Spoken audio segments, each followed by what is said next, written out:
Intinya Allah Subhanahu wa ta'ala memberikan arahan dan motivasi kepada kita untuk bisa mengatur kegiatan kita sehingga memiliki nilai dunia dan akhirat yang terbaik. Ya ayyuhalladzina amanu, hai semua orang yang telah menyatakan beriman. Dan motivasi ini, arahan ini ditekankan oleh Allah kepada orang yang punya iman. Rumus tafsir mengatakan begini: jika ada ayat dalam Al-Quran dibuka dengan kalimat iman, maka di situ iman kita dipertaruhkan. Apakah keadaan imannya kuat atau lemah?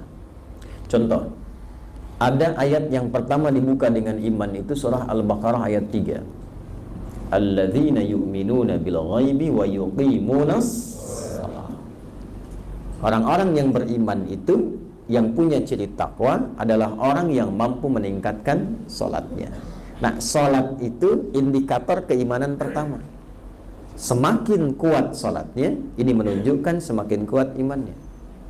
Semakin lemah sholatnya, malas sholatnya, ini menunjukkan semakin lemah imannya. Dan saat menunaikan sholat, imannya dipertaruhkan. Artinya kalau ada orang mengaku beriman, ngaku muslim, tapi tidak sholat, maka dipertanyakan keimanannya. Karena itu kata Nabi, atau kama qala Rasulullah sallallahu alaihi wasallam, al-farqu bainal mu'min wal kafir tarkus shalah. Perbedaan antara orang yang sudah beriman dengan yang belum itu dilihat dalam sholatnya. Orang beriman itu pasti sholat. Orang belum beriman itu tidak sholat. Jadi kalau ada orang mengaku beriman tidak sholat, dipertanyakan keimanannya. Itu rumus. Ada ayat akhlak dibuka dengan iman. Maaf. Contoh Quran surah 49 di ayat yang ke-11. Ya ayyuhalladzina amanu la yasra qaumin qaum. Hai orang-orang yang telah merasa beriman, jangan saling mencela. Artinya kalau ada lisan orang beriman mengaku beriman digunakan mencela orang lain, maka pada saat yang bersamaan dia sedang merendahkan imannya. Awas, hati-hati.